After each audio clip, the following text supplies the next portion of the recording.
name is Alice. I worked for the Umbrella Corporation at a secret high-tech facility called The Hive. A giant underground laboratory developing experimental viral weaponry. But there was an incident. The virus escaped and everybody died. The trouble was, they didn't stay dead. Welcome to Now Playing's retrospective series of Resident Evil. You're all going to die down here. Hosted by Player 1, Justin. That's right. Star power, bitches. Player 2, Stuart. Congratulations. You're officially a badass. And Player 3, Arnie. They're stars. They're the best. Join us at NowPlayingPodcast.com each week for a Resident Evil movie review, leading up to Resident Evil: The Final Chapter. You are going to be in for the fight of your lives. These podcasts contain detailed plot spoilers, mild language, and zombie dogs. This is humanity's last stand. The beginning of the end. Listener discretion is advised. Waiting for a written invitation? Today we're discussing Resident Evil: The Final Chapter. Starring Milla Jovovich, Ali Larder back again, Sean Roberts, Ruby Rose. Directed by Paul W.S. Anderson. This is Arnie, and this is my podcast. This is the end of my podcast. History is written by the victors, but Resident Evil is written by a loser. Stuart in L.A. And this is Justin. Glad to be here for the final chapter. I'm sure. It is. It's the culmination. I was excited. I gotta say, you put Guns N' Roses in a trailer, I'm gonna get excited. I've seen them in concert recently because they reunited. I'm seeing them again in just a couple months. Guns N' Roses, ass-kicking zombies. I was really hyped for this movie, and that's why we're even discussing it. It is. It is because Arnie is enthusiastic about this franchise that we are here to talk about a weekend of release of a part 6. Doesn't happen that often.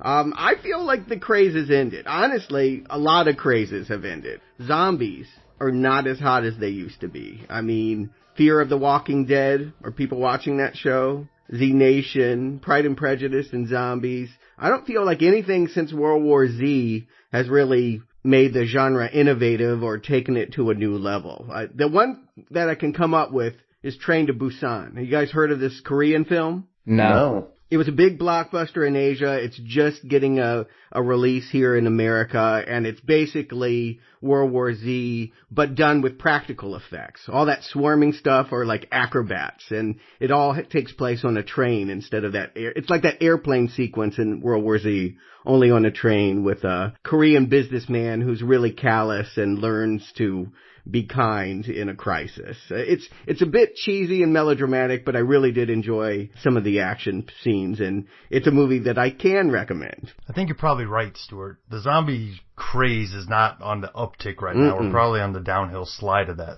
as we speak. Everything has its time, and I don't know, it came to be after 9/11. We'll see if they may have a resurgence. World War Z 2 is coming out. I guess, what do you call that? World War Z 0? I mean, if you're going ASCII code, but... Well, 0 right now because they can't find a director to take the project over. We'll see if it's coming. But this has never been a zombie franchise, has it? This has been an action franchise with zombies as any nameless monster. I mean, when we left the last movie, what were there? Dragons and dogs and creatures unnamed, the giants with the axes. We're a long way from Romero here. Yeah, it's a video game movie. And by the way, I did see Assassin's Creed. I did get a free ticket. I figured, what's the harm of sitting through a free movie, and maybe it'll help me assess this subgenre. That can video games be real movies? I'll give the movie one compliment. They really did try to be a movie first and an action video game sequence later. They really wanted to, it was almost like Clockwork Orange, believe it or not. It was about this unrepentant killer who they're trying to condition into being calm. But of course, it's made for people that like violent video games, so guess what? They don't succeed. It ends up being a whole lot of trouble to try and get an apple. Honestly, it's sort of a silly quest, but it wasn't horrible. And if this movie today could meet that standard, I may have given it a green arrow. And I'm going to start off by giving this movie a slam. I have really praised the last two films. Yes, I even found some praise in the last film for Anderson and his cinematography's use of 3D. And I went all out. I saw this opening night, 7 p.m., pre-ordered my ticket so I could be sure I got one, went to IMAX 3D. And I'm sitting there through this movie like, this 3D is awful. What the fuck is going on? This is a post-conversion job. It's the first time.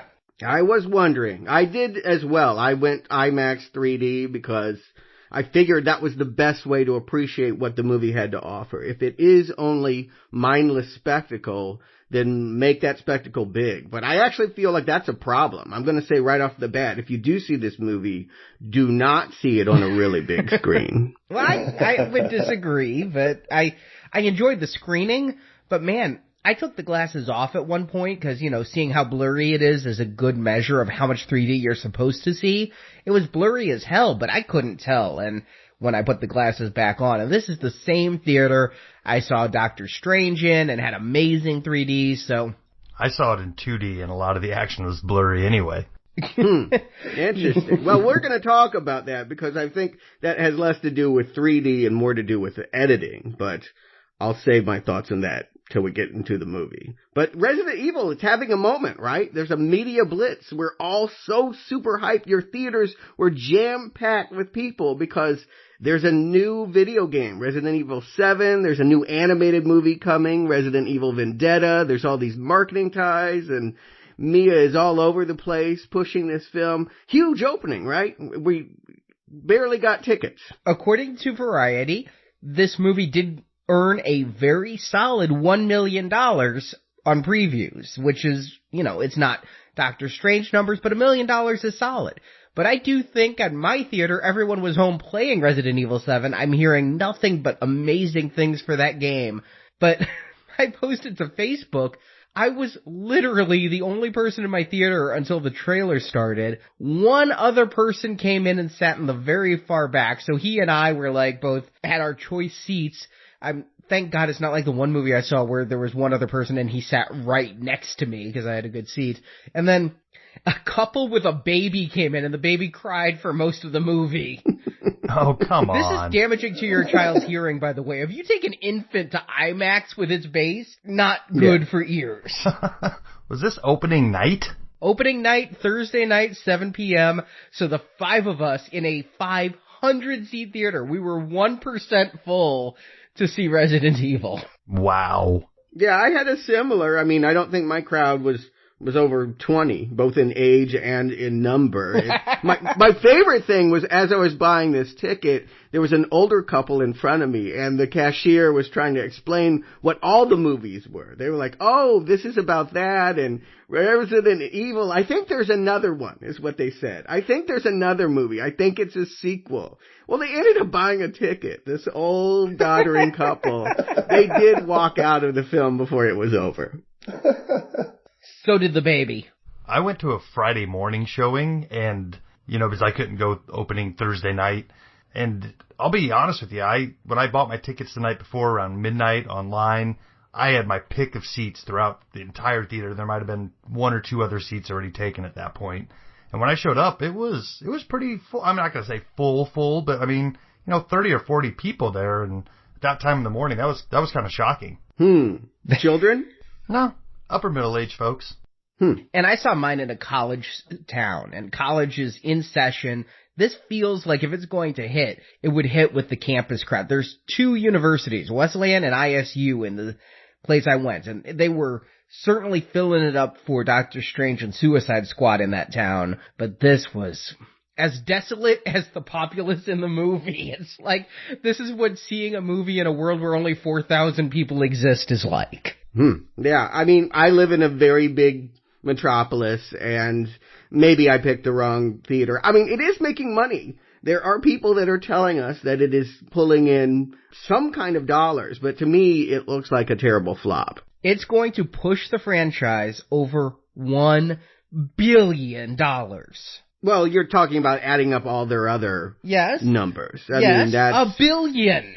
Yeah, well, how close were they before this movie came out? I do feel like if it's getting a large infusion of cash, that currency is euros or, you know, it's coming from Asia. I just don't believe that America cares about this series at all. Well, yeah, the weekend box office tended to agree. I mean, the movie already made $64 million overseas, but it opened fourth here in the U.S., $13 million, losing to the second weekend of Split. And so, yeah, really Americans are done. This is the lowest opener for the franchise since the first film. Be that as it may, I'm not an investor. I'm not losing my shirt over it. So all I care about is being entertained. Me too. That's all I want. But do we get that, Arnie? Get through that plot. I would like for this to be a interactive plot summary, because there's a lot of exposition here that is dropped at two different points in the movie. I'm going to bring it up here as part of the plot summary, but guys, feel free to jump in. Oh, I'll be jumping in. Somebody get me a wrench. I'm about to get medieval on its ass. Oh, I thought that was a Mario joke. Video game, wrench, jumping in like the pipes. Whatever works. Resident Evil, the final chapter, picks up sometime after the end of Retribution. And you know that massively cool battle we were going to see? There were dragons and zombies and everything that got me pumped for part 6. We don't get to see that. Yeah, I know, Arnie. You're always complimenting this as ending on a cliffhanger, and they never refuse to back away. Actually, I think they never actually follow through on what they set themselves up to do. They, like, have an opening, and then they just change their mind. Yeah, she was supposed to have superpowers and be fighting on the White House lawn. Nope. Yeah. We decided something different. Never mind, that happened. It just happened off screen. Yeah. Yeah, we're told that Wesker didn't really give her powers back. He injected her with, a placebo? And what we're told setting up this movie is a retconning of the end. Because remember, the entire last fucking movie was Wesker like, Alice, I'm sitting on a monitor screen with my sunglasses, but we need to team up to save the world. And that's the whole reason she was broken out of that underground submarine pen by Ada Wong, is because Wesker wanted her out, right? All lies. This should be called Resident Evil Retcon, is what this movie should be called. Nothing what we saw before is actually what happened. Yeah. And it also, the final chapter doesn't fit the naming title. They've always been one word. Why not just call it Resident Evil Finality or Finale or something? Why? All right. Why make it? Resident Evil, nothing else matters. Yeah, it seems that, though, Wesker led them all to the White House, and Ada Wong, Jill Valentine, Leon, and, hey, remember how important little Becky was to that last film? All dead. Or they've gone off somewhere to live in camps throughout the world because there's still 4,000 people alive somewhere that we never see. Well, how'd they get out of Washington, D.C.? That was all a trap set by Wesker to kill Alice, who was already trapped in an underground pen before he let her out. He's so clever. But the single sole survivor of this huge fight, which has left Washington, D.C. in ruins. I'm not sure if Paul W.S. Anderson is making some social commentary here. But no, you can always do that. You show a picture of the White House in flames, and there's always someone that's going to be like, yeah, that's where we're going. But the only survivor is Alice, with no superpowers, and yet still an ass-kicking martial artist. And, I mean, the world is pretty much fucked. See, Alice, played by Milla Jovovich, is again on the run and totally alone in a barren landscape. Never seen that before. It's part 6. I shouldn't complain about them going to the tropes. But this time she's contacted by the Red Queen, that little girl holographic AI, this time played by Ever Anderson, Jovovich's real-life daughter. And now we know why they made this movie. I've read a lot of interviews. They're trying not to push her too hard. They won't let her model. She has to work for it. She has to audition. I'm sure that audition for her father was really one of the roughest to ever get. She's 9 years old. She does a passable English accent, though. I'll give her that. Yeah, she wasn't bad. She's the best actress in this. Ooh. And she has the hardest job. She has to retcon the entire franchise in this movie. Everything you know is wrong, even though once it was certainly right. Oh, they screwed this up so badly. All right, follow me on this one. Now the T-virus was built by Professor James Marcus as a way to cure his daughter, Alicia, of progeria. You know, the aging disease that we saw in the Robin Williams movie, Jack? Now, I thought the T-virus was made by Dr. Ashford so that his daughter could walk. But now, no, we have this new professor. Nothing else matters. It's going to be the mantra of the movie. Should we just go ahead and spoil it, too? That, like, this is her father? I mean, it kind of is. It kind of isn't. We'll get there. But Marcus discovers T-cells that cure Alicia and cure basically everything. They're looking at a world without disease, a world without infection. But it's a world with zombies, as it causes problems. And in fact, we find out there's a zombie that got off on a ski lift or something. It's a gondola. And worse, it didn't even cure Alicia. The effects wore off. That's my favorite part. That is my favorite part. The cure-all that has the side effect of causing the zombie apocalypse actually didn't cure what it was supposed to. That's awesome. And so Dr. Isaacs. Now, do you guys remember Dr. Isaacs? This is why we do retrospective series, because I wouldn't have remembered Dr. Isaacs without it. He's that useless scientist from the third movie played by Ian Glenn. Yes. I do, but that's only because I recognize him from Game of Thrones. He's got a pretty big role there. Yeah, he spits out octopus tentacles in the third movie. Who is he in Game of Thrones? I'm watching that series. I don't recognize him. He is Khaleesi's right-hand man. Oh, okay. Yeah. Didn't recognize him. I guess he doesn't have tentacles coming out of his mouth in Game of Thrones. It is hard to recognize him without the tentacles. Well, turns out he wasn't just a scientist. Remember when the Umbrella people were going to kill him at the orders of Wesker? Well, it turns out he's co-owner of Umbrella and Wesker's boss. And he and Marcus started this entire company. But when Marcus was going to go public with the gondola zombie, Isaacs has him killed, and he takes custody of Alicia and custodianship of her half of Umbrella. Very Shakespearean. I kill the father, I adopt the daughter. Yeah, Shakespeare would be proud. And Isaacs also creates the Red Queen to help him run the company and uses scans and the voice of little Alicia to do it. But Dr. Isaacs takes a leap of logic that I think would seem extreme if I hadn't already seen and loved Kingsman. With the threats of global warming, world overpopulation, nuclear war, Isaac thinks the best course of action is to release a controllable plague. Reboot! Yeah, rebooting the planet. Yeah, that's what he calls it. This one's going to wipe out all of humanity, but leave Earth's resources and infrastructure intact. So he presents this idea to Umbrella's High Command. They don't call it the board or anything, it's the High Command. And they're all for it. So they all go into cryogenic storage to sleep out the apocalypse. And remember how the zombie outbreak started with Spence trying to steal the T-virus and its cure to sell, and then he decided to toss a vial? Mm-hmm. Well, maybe not. That might not be how it began. I know. This is so painful. Well, actually, Stuart, I thought you'd be happy, because when part 2 and part 3 happened, you're like, how did the zombie outbreak go? How did it get out of that hive the first time? How did it spread so far? We're told here the T-virus was actually spread by Umbrella. So is it when Spence did his thing at the same time Isaacs was doing something else? I don't know. But Umbrella orchestrated this to kill everyone on Earth. And now there's only 4,472 humans left on the entire planet. 7 billion dead. Think about that. 4,000. That is... It's almost not worth saving. Yeah, you're pretty much gone at that point. Literally, if the movie theater where I had seen this film was packed, the population of that movie theater is all that's left. Oh, imagine finding a suitable mate with those odds. On the other hand, it's a target-rich environment because they don't have a lot of picks either.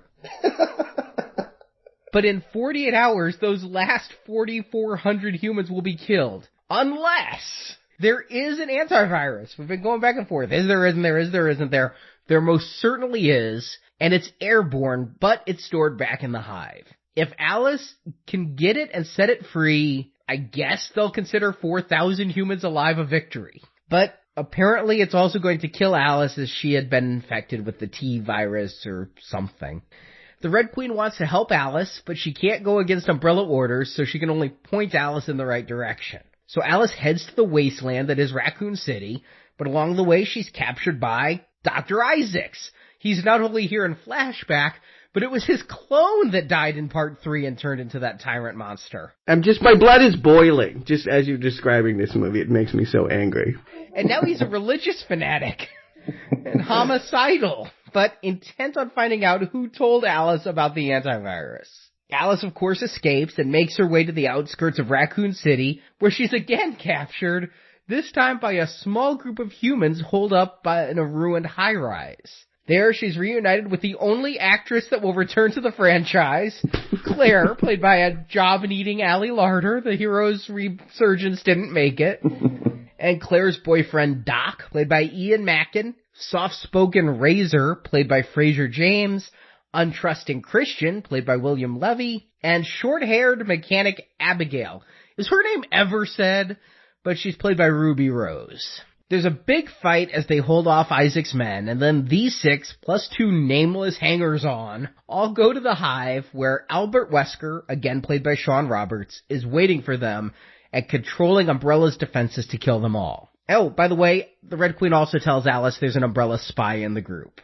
4,400 people left, one of them's a spy. When the renegades prove hard to kill, Wesker orders the awakening of 2 Umbrella High Commanders. Dr. Isaacs, the real one this time, the one rolling outside in the tank, has also been a clone. And Alicia, who now looks about 90 years old.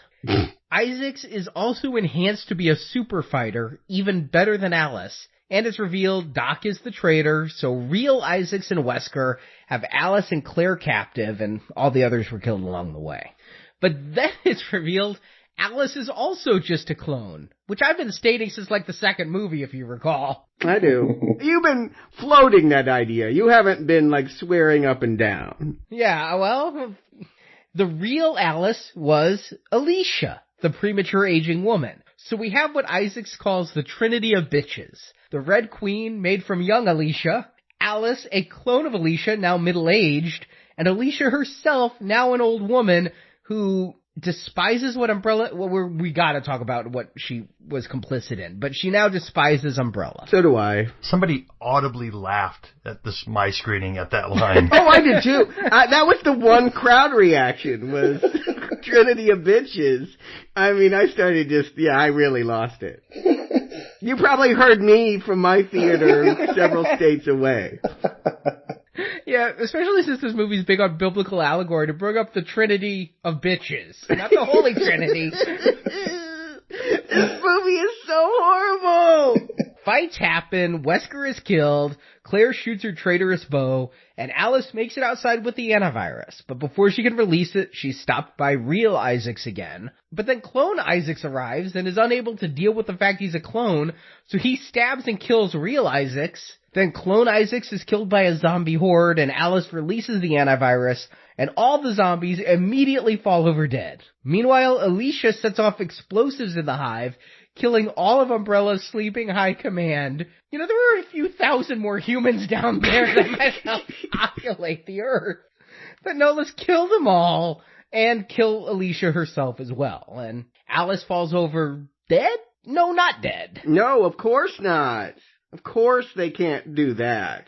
For some reason, the Red Queen and Alicia both feel that Alice had to be willing to kill herself when freeing the virus, or else those remaining 4,700 humans don't deserve to live, I guess. And the virus that she released doesn't actually save them. Like, the Red Queen just goes up online and saves them somehow. Fuck you. The virus is going to take years to spread. We're told in some retcon epilogue that the monsters are still around and she can drive around on her motorbike still fighting them in some sequel no one wants. Sure, but it took care of the immediate danger. I mean, the horde that was outside, they all went down when it was released. No, it didn't. The Red Queen said that she did something. This whole quest has been meaningless. Not that meaningless.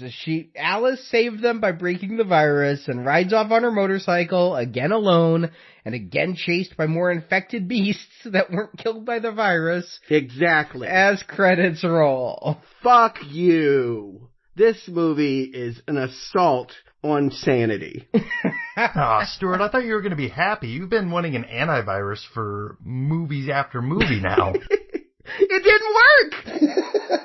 Even in the last concluding moments of a final chapter, they waffle on whether the virus actually worked or how long it's going to take to work. Alright, here's what I'm going to just put forth.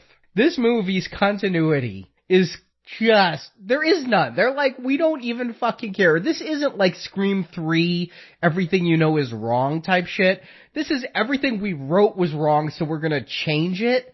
And I am only going to review this movie in isolation. I used the plot summary to call out every inconsistency that was glaring from the previous movies. Got it. I'm going to review this as a movie to see if this entertains me, not judge it on how closely they adhere to, honestly, a couple of really shitty films. We didn't even like the last one. It just had a nice ending. Well, why won't you do that for other films? You are already setting the bar lower than you ever have before. You are saying, oh, it doesn't matter that they made a shitty screenplay. It matters. I'm going to judge this screenplay by its own merits, but I'm not going to judge this screenplay based upon what was written in the previous 5. I will judge the screenplay. All right. I'm just not going to judge it based upon Dr. Isaacs is a clone and Wesker wasn't really helping Alice. I'm not going to hold those things against it. Believe me, I'm going to judge the screenplay. I'm not lowering myself where like I don't care what the writing says. I care what the writing says. That's what I was hearing you say. No. All right, good. Glad to know it. No, I think that's fair. I'm going into this one as if it was my clone who saw episodes 2 and 5, and I personally saw 1 in this one. And your clone is pissed at you and trying to stab you because it made you watch 2 and 5? Exactly. Well, I mean, already they've created a really weird situation in which, did the second movie happen or not? That second movie was about saving the scientist that invented the T-virus and his daughter. That daughter is going to end up being Alice. So, did that happen? No, that's a different doctor. I know it's a different doctor, because they've retconned it. Well, no. That doctor is a doctor who worked on the T-cell virus, but he is not the professor who owned the company. That guy was one of a team working for this professor. But he had an identical life to the owner of the company in that he had a daughter that he needed to save with some rare condition, and his cure also had the side effect of causing problems. Same cure for both. They invented the same cure for 2 different diseases. One had a walking disease and one had progeria. Listen, remember what I said in the plot summary is this Professor Marcus wanted to cure his daughter, so they found the T-virus, which cured a myriad of other diseases. Now, I'm guessing Marcus wasn't alone in a lab, so one of the guys helping Marcus in the lab was Ashford from Part 2, and so another disease it just so happened to cure was his daughter's walking disease. No, he cured that. They told us he was their brilliant mind and that he cured that. He was one of the brilliant minds, and he cured that. All right, you're going to stand behind this. I don't want to fight. This is a paradox. Here's what happened is, remember, W.S. Anderson wrote that script for Part 2, and in his original script, Ashford was the sole creator of the T-virus, and his daughter was the basis for the Red Queen. The director of Part 2 came in, did some rewrites, took that out, found it too complex, and so Anderson is now saying, hey, I had this really great idea that asshole didn't use in part 2. No, that was still in there. They did not take that out of that second movie. It was very clear that she was not infected because she was getting that cure that had been made from the whole outbreak of the infection. Right, but what they took out is that she's the Red Queen. Here, that was implied. It was everything but overtly stated out loud. We understood she was the Red Queen. Alice did a double take when she saw her and said, I feel like I've met you before. Yeah, well, Anderson didn't like how far away it went from his script, I guess, because here he's going to do it as he had written it the first time a decade ago. Right. And so did that happen or not? Because the bomb still gets dropped. Yes, we're shown scenes from part 2 in the opening. Yeah, the bomb is the reason why Raccoon City has a giant pit in it is because they still bombed it. But the mission for why they bombed it and the whole holdback on that was getting the girl of the scientist. And that girl is Alice. No, that's not Alice.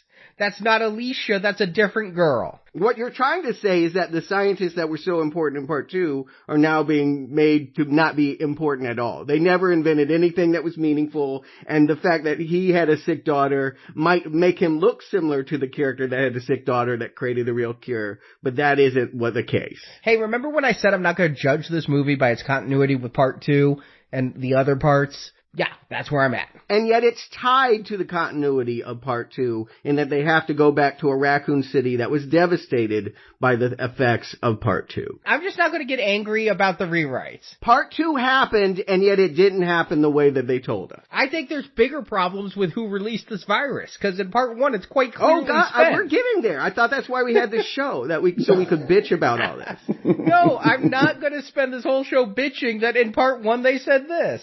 This is a terrible film. There is nothing to compliment. Bullshit. Let's get into it. First of all, I love the visuals of devastated D.C. I mean, the Capitol building, the White House, the Washington Monument. Yeah, when have we ever seen that before? Didn't Triple X do this 12 years ago? I mean, this is not new. I'm not saying it's new, but it's a new way of depicting it. I mean, it's Planet of the Apes in D.C., it's Independence Day, only the buildings are still standing, but there's chunks missing. I'm a little mad that they didn't actually show us the battle. I mean, at least they could have part 5'd it where they show us the battle in slow-mo in reverse or something, but no. I, for one, was kind of glad that we didn't open up with this huge battle that they had promised. I mean, did we really need an orcs versus elves type of battle to open this up? And I don't know why I didn't want to see it. I mean, they set it up and that's where we were heading, but I guess I just didn't need it. Yeah, and I want to say right now that any movie edited the way that this movie is edited gets a not recommend. I knew instantly that I could not recommend this movie because I'm watching this enormous screen with 3D effects and the shot length is about a millisecond each. It is so violently, aggressively edited. I hated looking at it. It actually felt like this thing was edited by that laser hallway. They just threw the print down the hall, had it diced up, and then stapled the debris together. I'll say I had some issues with the editing during certain action moments, but... Every action moment. No, certain action moments. There is not one moment we're allowed to look at it. It must constantly move and be chopped up. Milla is getting older, and she can't perhaps do as many of the stunts as she used to. It is two crew people were really hurt. One got killed when, something felt like a vehicle. You mentioned that. Yes. That's terrible. No. That's the other person. The stunt woman got her head crushed, went into a coma, and lost her arm. But then another crew member was killed when they were filming a car on this moving platform, and the car fell off the moving platform. So one death, one maiming due to this film. Yeah, that's not to even consider the loss of real human life. I already don't like this movie, so let's not go there, but that's awful. But when she's in D.C. and that zombie jumps out from the water, I'm like, wow, this is edited again like Gladiator and Hannibal, that choppy motion that really was the thing in 2000, 2001, where it's just going to stutter like they're removing half the frames. They changed the frame rate in those Ridley Scott movies, but that's not what this is. This has just been edited this way. No, they also changed the frame rate here. It's jerky motion. It's like we're watching them in strobe. Add to that bad 3D post-conversion. So much of it was blurry. I think it got better, or I got used to it, but in the opening scenes, it was really bad. You got used to it. I know that people complain about handheld sometimes or 3D, and it makes them sick. This movie made me sick. The way that it was cut and presented, I literally hated to look up at the screen. Yeah, but it didn't make you physically ill the way, like, handheld does. After a while, it does. Because you're sitting there processing that. Yeah, I can't imagine 3D helping that scene at all. I mean, it was nauseating enough just in 2D. Yeah, you have this problem anyway, right? Yeah, they really went for a Crank-style editing with all the action here. Well, let's look at this editor, because I will be looking at credits for this. If I ever see Doobie White listed as a creditor to an edit, I won't watch the film. Are you saying he's a dubious editor? Well, I think so. He edited Jonah Hex, Ghost Rider 2, Gamer, and Crank 2, which I didn't see. I know that's in our book, and maybe that one's okay. That's good. But it does have this kind of jittery action and rapid cut. Yes, this feels like Crank 2. I'll grant that.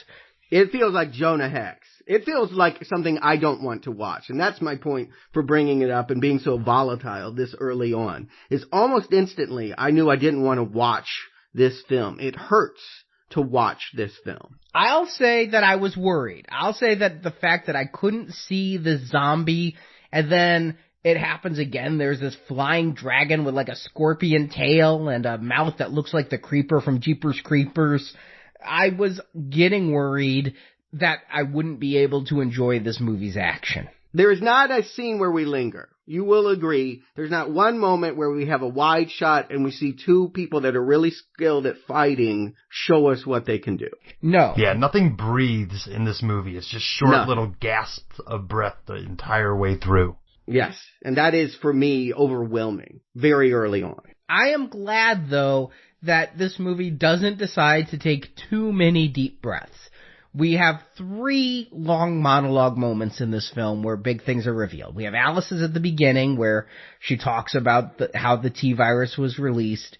We have her meeting the Red Queen a little bit later on. We have the one at the end. But this movie's just going to be action. That's good. Play to its strengths. The less people are talking, the happier I am. I agree with that. I agree that what it needs to focus on is presenting good action. And I think you pointed out something that's also true. Milla used to be the one to insist on doing all the stunts, slow-mo shots of her flipping, cartwheeling, roundhousing, doing all the stuff to let you know this was real. I didn't see one stunt that she did. I was ready to be the Russian judge at the Olympics and hold up the, rating for every flip that she did. I don't think she did a single flip. She did a couple of wire things I could tell that was her, and she was on a zip line. Yeah, but I mean when she's hanging upside down and shooting people too and doing some moves, but she just had a baby like 5 months before filming. She had her second child. Don't hold that against us. Then don't make the movie yet. They waited 5 years. Why not wait 5 more? Yeah, to be honest with you, they almost didn't need stunt people for Milla here. I mean, everything was just close-up shots of a fist or a thigh. Yeah, no, they would do that intentionally. I noticed they would have subliminal shots of boots and things just to break up the action. It's what they wanted to do. They didn't want to have an image look static. They wanted it to be a montage. So, yeah, I'm opposed to this movie from the moment we're in D.C. And that's too bad, because you hate to turn on a movie so quickly. I knew there was about 80 minutes left. But the mission that she finds out when she gets to the basement is an uneasy alliance between her and the Red Queen. The Red Queen is ready to turn traitor. She's also ready to turn on dot matrix printers. I love that. Yeah. I recognized the sound before I saw it. I'm like, I know what that is. And yeah, she uses old school technology to write a shining message and say, hello, Alice, a million times. But she's also a hologram that can just pop up and say what she needs to. And she does. And another contradiction I have to point out, it's in her program not to hurt Umbrella. Didn't she fucking gas the entire hive and then kill anyone that came in? And she says, that she was built to respect human life. No, I'm just going to screw with that person on the elevator, like Justin pointed out. I'm putting a rag in my Coke bottle, lighting it on fire, and throwing it at the screen at this point. I can't believe you're okay with this kind of, the opposite of everything we said before. I've never held any of these movies too dear. So if they can set up this movie and put me on a path that makes sense for once, I'm willing to go along with it. And right from the beginning, where Alice is giving us her dissertation on what has come before and setting up this story, I'm like, fine, let's get on the road and let's get there. I agree with you. It is really important to accept the premise for what it is. It makes me mad to be told that everything I paid attention to for 5 movies doesn't matter, though. That makes me mad. I can see that. I kind of treat these movies the way the movies treat Alice, you know. I wake up and feel like I can't remember what happened before. And honestly, I think that's kind of the way we're supposed to treat these movies. At this point, I feel like Michael Bay would stand up and be like, dude, get control of your story. This doesn't make sense. For some reason, I don't think so. Again, take this in isolation. All right, the Red Queen never screwed with people's human life, I guess, or something, and she's here to try to stop Umbrella herself, because, yes, we talked about it a little bit in the plot summary, but 4,700 humans left. Let's go all out now to save them. Let's not do it. You know, it just seems like a waste. It does not seem like a victory to save 4,400 humans. And also, you have 48 hours to do it. I don't know how she's judging it. Like, where are these humans and what's going to kill them in 48 hours? They're all over the world. We're shown a map. At some point we cut to Wesker, and we see that they're in little pockets all over the world. I think they're the audience for this movie. It's whoever's left still watching this series. Those are the people that matter. Right? What is the looming threat here? Are there hordes of zombies heading towards them? That doesn't make any sense to me. How are they going to be killed? I know that there's drones flying around. That's how they spot Project Alice, is that they're able to still keep a track on everyone because of Google Earth or something. But yeah, is it gas? Is it a bomb? Is it more zombies? How do they know that synchronized there'll be this mass death? My mental state went to, video games and thinking about how you have these certain missions.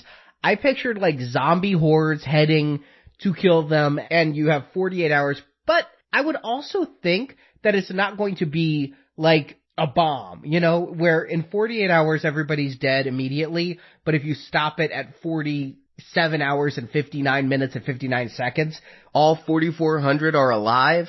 I would think that like they're dying and by the end of 48 hours, they're just all gone, right? I mean... No, you're right. It's too late at that point. I mean, once that clock hits 0, it's over. But what does over mean? Yeah, and there's no explanation for why that is. We just accept that as, the drop dead point, literally. You always talk about how in screenwriting you need a ticking clock. They literally give us one, but it's the most artificial I've seen in a long time. And you can't see the clock because they never hold on the frame long enough for you to know exactly how many hours. I mean, you got to be a speed reader. Maybe I just am used to quick cuts more. I watch different films than you do. I got the time on that clock and wrote it down every time we got to see her watch. I did too, but I'm telling you, it was like 12 minutes.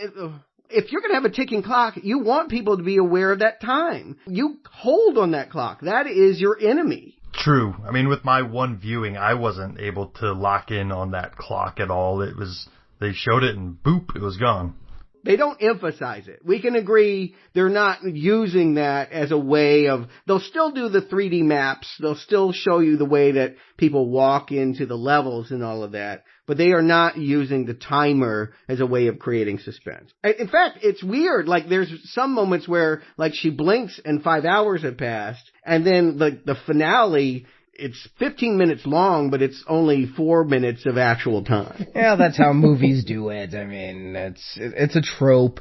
It's always faster until the very end, and then it's at best real time, sometimes slower than real time. But Alice gets captured a lot in a short period of time. She's going to get captured 3 times in the first half hour. The first time, the car she's driving goes off the road, flips, and she sees a bright, shiny motorcycle that she decides to try to take.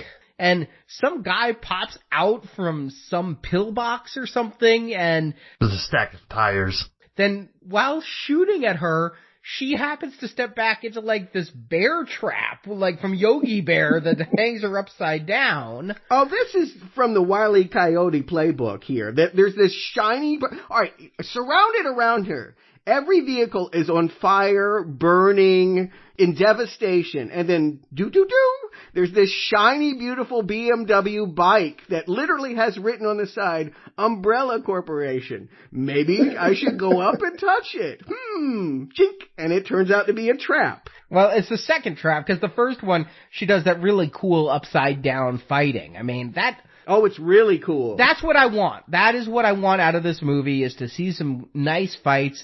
And it's inventive to have somebody hanging upside down, hit in the stomach with the butt of the gun several times. They did it in the third movie. It was when the Hicks got her. They did this whole thing before. And Alice does seem to have one line, like, is that all you've got? She uses it here, she uses it later.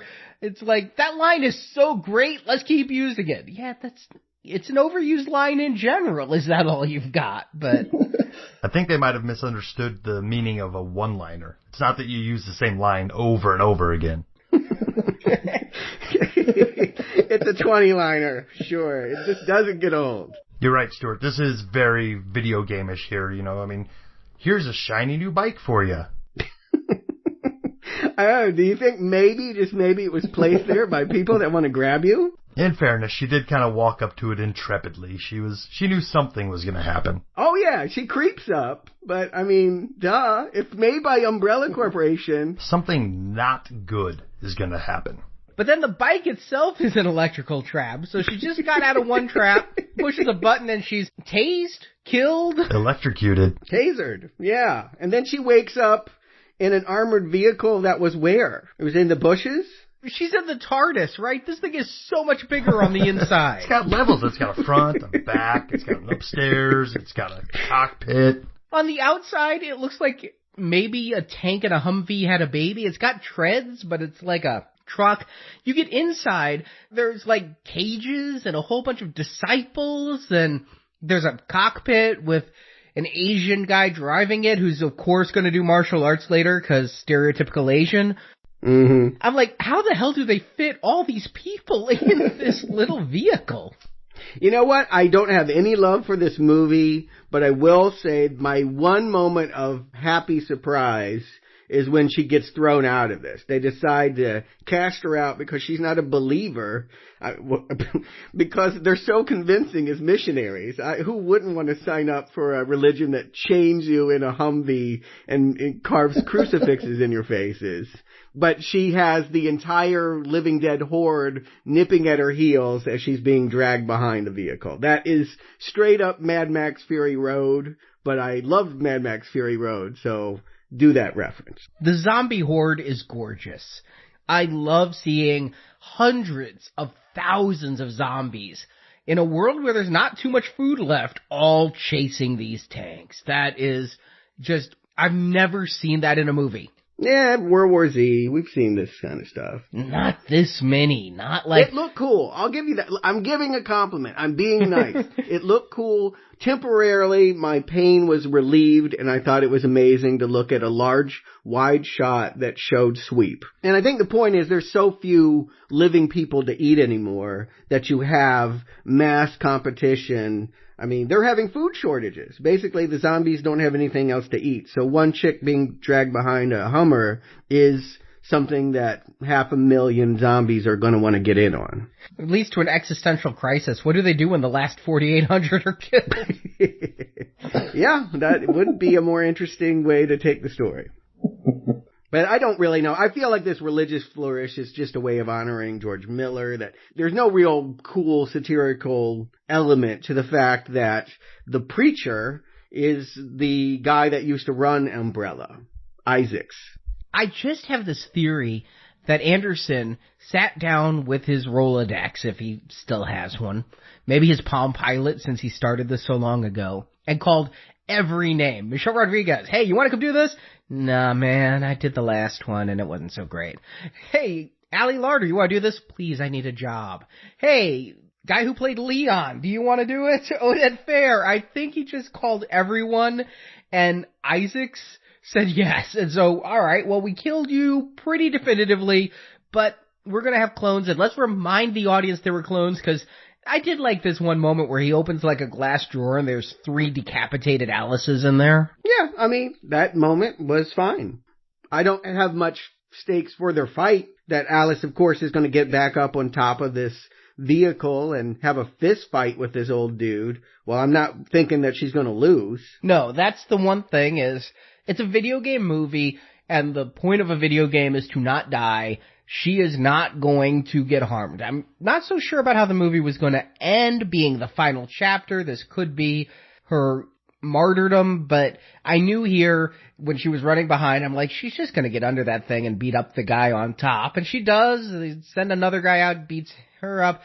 I'm going to call Clone Isaacs, though, my favorite villain in this entire movie. He is righteous with purpose. His strange religious devotion is out of nowhere, but I love just the wackiness of it. It feels like something Stephen King would do just to poke fun at religion and the perversion of it in the face of apocalypse.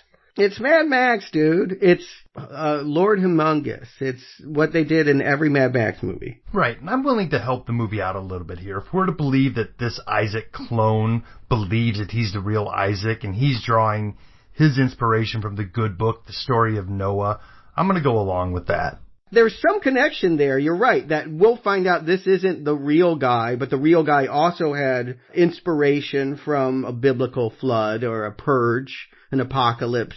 I think the difference I see is that the original Isaac used this as a selling point. He was using it to sell his idea, whereas his clone actually bought it. This was the way he lived his life. He went with it. I'm not sure that parallel means that much to me. I wish that it did. That is the opportunity a screenwriter has to draw some cool intellectual ideas into their action film. I don't ultimately understand why that is, or when it becomes a battle between the two Isaacs, that it's that satisfying. And I also don't understand why she can get away on the very bike that tasered her. Well, she cuts off his hand. I love that moment. I don't know why she doesn't kill him immediately. She could cut his throat just as easily, but she cuts off his hand. She never kills. I had to wonder. I had to look at the rating. I thought this was a PG-13 movie because she actually never kills anybody except those people that are covered. She killed the soldiers because we didn't see their face. But if you ever see their face, she'll just wound them. Well, she cuts off his hand and uses his dismembered hand to start the bike because it's doing fingerprint identification. If you don't match the fingerprints, because she put her fingerprints on the ignition there. It's like opening your iPhone. You just have to use the thumbprint. Okay. And it didn't recognize her, so it tasered her. It recognized this hand. Yeah, I caught that too, but it kind of drove me nuts that she didn't need to use it later on. Well, does she use the motorcycle again? She takes the hand. She goes off. She's just going to ride this motorcycle for like 2 minutes before she falls into another trap where she's like beamed in the head by this giant metal crane arm. I know, she's so bad in this movie. We forgot to mention she also had a car at one point, but it hit something on the road. I don't even know what. No, she was just in a car that got hit by spike strips, so it was a trap from the very get-go. Were there spike strips? You're sure? Yeah, there was a pretty extreme close-up of her tires hitting the spike strips and stopping her vehicle. That's why she got out. It was blink and you miss it, and Stuart, it sounds like you were blinking a lot. Well, God forgive me for wanting to close my eyes at this wonderful movie. Just needed to refresh the frame rate. But this third trap there, I guess fourth if you count the spike strips, this trap is set by good humans to just try to keep people out. I love their defense system, which is hanging zombies, and if anybody comes, the zombies wake up and try to, like, writhe. It sounds like something I would have read in the Walking Dead comics, or I may actually have read in the Walking Dead comics. Sounds like something that he ripped off from somewhere else. Yes, it does. And guess what? Claire is here. What a convenience. Yay. I'm glad to have somebody back. What happened to Claire? Help remind me. Was she shot up on the carrier at sea in the fifth movie? She actually says, because we thought she was killed on the Arcadia, she says she was captured while on the Arcadia and then escaped and with these other people and formed this last-ditch society. Okay. Even the way they delivered those lines is, you know, we don't care, so you don't care. Yeah. Are they part of the 4,000? Are they in that head count? I gotta think they are, and several of them die. But what is threatening them that they're going to die when the clock runs out? This is the one threat that we are made to understand, is that there are 2 hordes of zombies heading directly towards them, and we learn later on that there's 2 more, so a total of 4 heading right towards them in Raccoon City. So that's it? That zombies are just going to overtake them at the 0 mark? I believe so. Okay. Synchronized zombies, what can I say? Yeah, whatever. The new team, just as good as the old team? That's the best compliment I can give them? Exactly as good as the old team. Every bit as good as the other nameless, faceless, we see them for one movie. Hell, I think everybody here is better than Kmart. Oh, yeah. This is at least Target. I don't know. A Christian's pretty annoying. I mean, whenever you have a character that's always just like, I'm against this. Why? I don't know. I'm just against it. And I couldn't tell, was he doing a Latin accent? He's Cuban in real life. He's Cuban. Okay. Yeah, there was a strange accent going on, and I had trouble understanding him or his motivation, but he'll disappear very quickly. All these people, it's just about looks, right? It's just about which character would you pick out for yourself to play in the game. Do you like this haircut? Do you like this outfit? That's all that they're meant to be. And we find out pretty quickly that there's a traitor. Alice doesn't know it, but Isaacs is talking to Wesker by video phone. They're FaceTiming, and they're like, my operative is there. And so I start running through. Okay, who are we introduced to? There's Doc, Claire's boyfriend, who's helping Alice and giving her medicine. There's Razor, who, if this movie had come out 6 months from now, I'd tell you he was ripping off Saw Gerrera with his voice and his delivery. But it was just a coincidence. He's British. Yeah, I was getting kind of a Cassian Andor vibe off of Doc. But we were told that there's a spy in the midst, so I'm trying to figure out who it is. I want to outsmart this movie, which isn't very hard to do, and so I'm really analyzing all the new people. I rule out Claire. She's been around too long. Christian, way too obvious. He's way too angry. He's too against everybody. He's not it. Razor, no, I don't think. Doc is the nicest one, therefore he must be the traitor. I was right. Yeah, well, I don't know that you deserve that many compliments for guessing this thin. He is the one that they hold on the longest, but I wasn't even concerned about who the traitor was because they're not doing anything behind the scenes to stop this mission. They've been tasked to go into the hive, and I don't see that the traitor does anything but enable that. Yeah, all he does is really basically escort Alice at this point. Yeah, he's the last-ditch insurance that should she get all the way to the end, he'll kill her. Right, almost knowing that there's going to be a final showdown here in the control room. It would have been really funny if they completely subverted expectations and the spy was killed really quickly. And then later on they're like, we had a spy, but he died an hour ago in the movie. I mean, that would be funny in a Tarantino way. That's something that Quentin would do to spice up this formula. Yeah, you're hoping for subversion in a Resident Evil film. Yeah. Good luck there. All right. Yeah. Nobody can argue this. The battle when Isaacs leads his hordes to that building and they send those flaming gasoline tanks and pour waterfalls of fire. The 3D never did anything for me, but the visuals alone are gorgeous. I gotta give this movie just the overall style of it. I love the visuals, from Destroyed DC to this, and even to a degree, the burnt out hive post-nuclear apocalypse. But this fight is the prettiest this movie's getting. The whole series? I would say so. I mean, it's a good looking movie. And I don't know if that's because they have a higher budget or if it's, more modern technology is available to them at this point. But yeah, I think it's true. It's the same cinematographer as the last couple of Anderson movies, 4 and 5. I'll go with you guys on this far. It should have been. The sets, the production design, and the way that things are lit do create very striking apocalyptic imagery. However, I can't watch any of it. I don't enjoy any of it by the way that it's cut. I can't see what's going on, and I cannot get into it. I'm not going to say that they slow down necessarily here, but it does feel like it's a little easier to tell what's going on in this battle. Like Arnie pointed out, when they're firing their gas bombs, you can see what's happening. You can tell that they're going out there and hitting the marks that they had previously laid out. I get that they have catapults. I don't get why there's a cylindrical building that's hollow in the center and that suddenly everyone's in there and they're pouring what looks to be 20 barrels of gasoline and that somehow creates enough fire to blow up the whole building. I wouldn't say that I understood any of this, no. I don't know where they got the gas.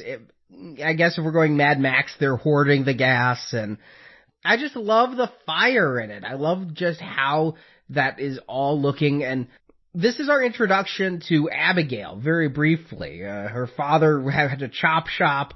She paid attention, so she can now turn cranes into catapults. And it's just, I find this to be very fun. And when Alice gets down on the one tank and covers it in gasoline, and flames come out of all the seams like a breathing dragon, I'm having a good time. I wish I could agree with you. Yes, these would be powerful visuals. I would turn that argument around. Why don't they trust these visuals to tell the story? Why are they chopping them up and making them hard to follow?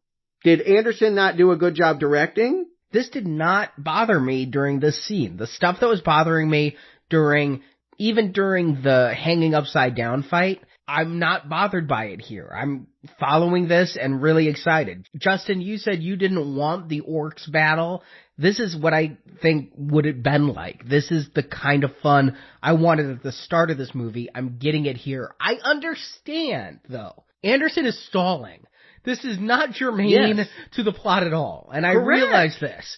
No, that was painful. Why are they spending this much time waiting for zombie hordes to come when she only has a couple minutes to get down into the hive and get the antivirus? That's the only thing to be focused on. Yeah, this has nothing to do with it other than she's going to pick up a few people to help her along the way. I get it, but it's a good stall tactic. If this was its own movie, I'd be happy with it. If it's the Defend our burned out high-rise movie, I'd go with that. Yeah. I love those kinds of movies. They're called Fury Road. Yeah, that would be a good movie. But this is not. This is a different movie that has been poorly spliced into a video game level by level movie that they're not going to get to for about 40 minutes. But eventually they do. The first boss, I guess, is that Chu, that Asian that jumps out of the tank and proves to be fast but not that bright. I don't understand this either. She's able to send him and the zombie hordes away in that tank by having him be dragged behind. Who's piloting that? Yeah, I think it's just on autopilot. But there's a crew inside. We're going to end up finding out that there's a bunch of white guys inside and that the preacher, Isaac, is back at city limits and takes it back. No, that's the second tank. Yeah, there were two tanks. That was a second tank? Yeah, we saw that very clearly. They were driving in parallel down the road. Yeah. Okay, it was not clear to me. And the Asian, what confused me a little bit, I guess the only thing I'm like, what the hell, she ends up shooting him in the chest, and he falls over and he grabs the chest, and you see something silver there, and I'm like, oh, we're supposed to think he's dead. He's not really dead. We're going to find out he had a cigarette case or something that protected him. We never know what protected him. Just the next time we see him, they're chaining him up and he's still alive, and they're going to have him eaten by zombies. I'm like, I thought he was a robot. I thought that's what they were trying to tell us. Zombies wouldn't go after robots. They don't care about machines. Yeah, you think that continuity would matter? It would be cool, though, right, to have a robot right here? Let's do what's cool. You are right. It would be cool to have a robot. I mean, it's all about doing cool. Because really, the smart thing to do, if you're trying to get in the hive, is to go through the back door that Alice has clearance on, that she spent a marriage defending, that has a train and air conditioning and would get them exactly where they need to be. But no, let's do the cool thing and rappel into the bomb blast and try and get into the part of the hive that was exposed by the bomb. Do you think that train is still running and that house is still standing after a nuke? I don't think it was hit by the nuke. We see the nuke radius. It is very concentrated in the center of the urban environment. That mansion is still standing. But that isn't cool. That would be the lazy way. We need to have rappelling and swimming and zombie dogs. Hey, these dogs have more purpose than the movie A Dog's Purpose. I hope to never find out. I was thinking that when the dog was in the water. I'm like, no dogs were harmed with this film. That is true. And they're bigger this time. The way they up the stakes here is we've seen dogs, I think, in every movie. Now they're big. No, there weren't in the last film, and that's why that last film sucked. No zombie dogs. I think there's a rule we can go by here. The less dogs, the worse the film. You can do the math on that later. I'm just not sure that's going to solve for X for you. But again, this is a breached part of the hive that still has doors. And they got to get in while the doors are being closed, and Christian's been turned and he gets squished in the doors. They're just making up their own rules. Whatever seems to make sense in the moment. There's no logic to any of this. The thing that's completely illogical is the two refugees from the tank that are like, we know where you're going. We want to go with you. Why? Who? What are you? And the fact that they killed one of them right away, I'm like, okay, good. And then they killed Christian, not the other one. The other guy's like hanging around for a long time, and he reminds me of this guy I went to college with who was always asking for weed. Like, just the beard, the real gaunt look, and I just like, why is Shaggy tagging along with this gang? He was my pick for the spy. I figured that since he came from Isaac's crew, and Isaac's crew seemed to be with him, even though they were chained and followers against their will, they were also brainwashed to worship him. And so I assumed that that would make sense, that this nameless guy that no one is asking questions about, hasn't been vetted by any of the heroes, would be the spy. But no, they kind of get rid of him. Somewhere down the line, they just open a trap door and he falls. And that's like, we're done with this. He was the first one to let us know as viewers that hallway or vent system that they were in wasn't safe, because he was the first one to fall through into that shaft. Yeah, he falls down, but he survives, and then he loses fingers to fall further. Cutting off the fingers, that was... I'm going to give this some points for creativity on kills, too. We got the doors crushing. We have 3 kills that involve cutting off fingers or hands. I'm not going to give it creative points. I just like that he's holding on for dear life, and that thing goes up. I'm like, can he crawl back up? Can he crawl back up? No, we're taking off his fingers, and he's going to fall to his death. It's like you defending this movie. You're just going to hang on and hang on. I cannot believe this, Arnie. Arnie, you are giving this movie such a pass that you never have on some of the other franchises. I've never seen you lay down and be so willing. Maybe this has beaten me into submission after the previous one. That last one was a hard road to toe. Here, I'm just happy we're not back in part 5. That's kind of where I'm at with this franchise. You know, if given my druthers and we were sitting around a year from now and we hadn't reviewed these movies and somebody asked me, hey, would you recommend Resident Evil as a series? I would probably say no, but sitting here being this close to the end, like Arnie said, I've been beaten into submission. I'm just kind of enjoying the ride at this point. You know, we have a plot that is a little easier to follow, and they're giving us video game levels that are keeping me interested. And, you know, outside of the choppy action, I'm kind of digging this for what it is right now. I couldn't read my audience. I mean, I knew I didn't want this movie. I made no secret of not wanting to see this movie. It's not my type of movie. But I usually do try to go along with and meet films where they're positioned. And I always look forward to weekend of releases because it gives me an opportunity to be with the fans. I may not care, but people have paid money to be here on opening night, and what do they think of it? I was looking around at the 20 people in my theater, and it was like they were playing a video game. They were in the zone. They didn't laugh, they didn't shout at the screen, they didn't boo, they didn't clap. I don't know what anyone thought about any of this. They just kind of just sat there in a trance. When you come back to Illinois, that's every crowd. It doesn't matter if it's the best movie ever. We're a quiet bunch. But at one point, I had this real out of the movie moment because Wesker, he takes control of the defenses away from the Red Queen. He's playing the video game. He's sitting there setting the traps off. And at one point he says, "Unleash the Sybaris." And 2 things came to mind. First of all, I thought there was like some really high-end sex toy. It turns out that's the Sibian, not the Sybaris. Too much information. Didn't need to know that. And then it turns out there's this skeevy chain of hotels here in Illinois called Sybaris. Yes. That have like private pools where you and your significant other... It's for swingers. Is it? I just thought it was for, like, couples who want to screw in a pool, and so you go and... Yeah, also known as swingers, yes. I knew someone that went. I know that story. And I know that sounds very suspicious, like, oh yeah, your friend went to Sybaris. But, I've had my own adventures. I would cop to it if I've been to Sybaris, but I have heard about it. And I did not experience it firsthand. But come on, Cerberus is the Greek mythology dog, right? I mean, that's what they're referencing. Oh, Cerberus. I was writing my notes. I wrote Sybaris. I wasn't clear. Oh yeah, Cerberus, Clash of the Titans. I remember now. Yeah, this is a Clash of the Titans moment. I'm sure that's where he got this. And I was thinking about that Simpsons joke. I remember that the writers were writing for Poochie. I don't know if you remember that episode, but it's a great episode, and they make a Cerberus reference that falls on deaf ears, and I think that that's what's happened here. Yep, my ears were very deaf. I was thinking, I guess, about swingers hotels. We see what we want to see, I guess. So those were the dogs. It's not the big creature we see later. He said release Sybaris. They released those dogs that attacked. I thought it was this big creature we're going to find later in the hive that has no explanation. Oh, the bioweapon. Yeah, we're also told that in a laboratory where people are strung up in chains, there's some creature that kills the black guy. Yeah, I don't even know what that was. Couldn't even begin to guess. I thought that was Sybaris. Here's a question that hasn't been asked yet. What's going on at the hive? Like, has it been closed down since the new kit, or are they still running it there? They keep going back to that hive. You'd think it's the only lab that they have. Yeah, let's go back to ground zero that's not secure, that's full of zombies everywhere, and make this antivirus. Well, they had the antivirus before they spread the virus.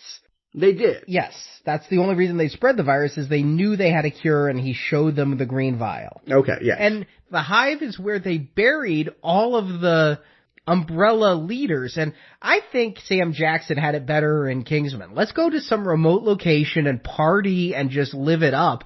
Not let's put ourselves in freezers and come out when it's over. That's dull. Yeah, and again, I have to be continuity here, but they were evacuating all of the important people in Raccoon City. So why would they stay and be in cryotubes? Well, I guess they didn't think they were that important then, did they? Yeah, and why drop bombs on the most important people? I mean, again, there's no gratitude towards asking why in this movie. Well, I'm going to go ahead and do it. Why is Wesker there? It's like he left the fight in Washington, D.C. to go to the hive where he's alone. He just sits there and watches on a computer. I'm like, Wesker, for being the bad guy for like the past 2 films, is really underserved here. He just sits and gives orders. He's got an Uhura-like role. And then it turns out he's just Isaac's bitch anyway. Yeah. I'm fine with that. I was never really too sold on Sunglass Hut as a villain anyway. Yeah, true. But it's strange. You'll admit it's strange to see major villain. I mean, it happened to Darth Vader. We find out that there's a bigger bad, but I do feel like he gets nothing. That he gets not one martial arts fight even. Is strange. And that his bigger bad is that asshat from part 3. I mean, It's not like they picked a good one. They picked Isaac's, who was in the first time I didn't recommend a film is because he was so stupid when he was trying to teach the zombie to play cards or whatever. Yeah, and this is, I guess, where we can bring up the fact that there are 2 different Isaacs as well, that Red Queen has tipped her hat. When they first got into the hive, she's like, all right, I'm going to finally tell you what really happened. It's time for the backstory moment. And we saw how Isaacs was talking to some old woman that they're not showing a close-up for. That does sound a lot like Mia doing a Katharine Hepburn impersonation. I mean, I guessed that surprise instantly. Yeah. I did not. I thought it was Jenny Agutter from Captain America, the Winter Soldier, actually, and Halloween. Yeah, it could have been her. It's got the same kind of haircut. It could have been her. You're right.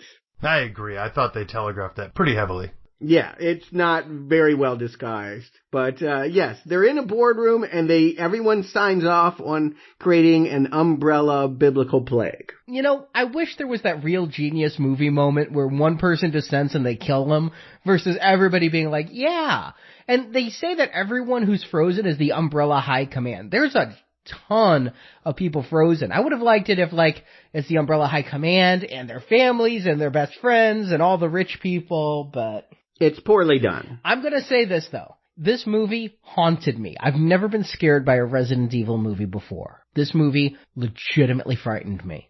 If anybody is friends with me on Facebook, the day after I saw this movie, I went fucking nihilist. Like, is that why you did that? That was the most disturbing post you've ever posted. It's this movie. I looked it up. Isaacs is right. In like 50 years, no matter what we do, the polar ice caps are going to melt. And because of the population growth, if left unrestricted, there's going to be famine. This fucker's right. We feel close to nuclear war. Thanks, North Korea. He's right. I'm on his side here. I'm like, yes, why have children right now? We're all going to die painfully. I might be lucky enough to have a shorter lifespan than to see the death of humanity, but it's coming. I'm on his side. This scared the shit out of me. Okay, it's sad that this is the movie to reach you, but I guess whatever it takes for you to become active. The point is, these are always prognostications done by scientists whose reputations are constantly criticized. Those timelines are not clear, and there's always the hope on invention and ingenuity that someone in a new generation is going to be able to figure out a cure or get us off the planet or... Listen, unless Arnold Schwarzenegger shows up with the freeze ray, I think the polar ice caps are fucked. Yeah, it could happen. I mean, we could invent a ray to refreeze the North Pole. I'm not going to get into that. I thought this was cheap apocalypse baiting, but I gotta say I'm with Arnie here, you know. I've not necessarily the way Resident Evil is going about this, but I've been pulled into this, you know, the end of the world is coming because of depleted resources and whatnot. You know, I mean, it was Dan Brown, one of his books is about, you know, a person who's going to release a plague across the planet to cull the population, and, you know, Kingsman did it better as well.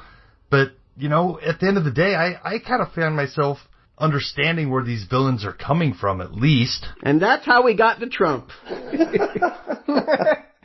Well, I actually looked it up, though. He did choose the most dire predictions, but he's like, in 70 years this is going to happen, in 80 years this is going to happen. His numbers are scientifically backed.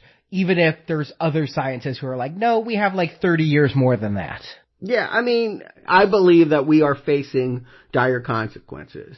And yes, that makes everyone question what are they doing with their life and what is the best course of action if indeed humanity is not going to make it. I don't know that everyone would conclude that we just need to go underground and kill everyone with a virus, that we'll be able to stop global warming by coming back up, and how is it going to be different?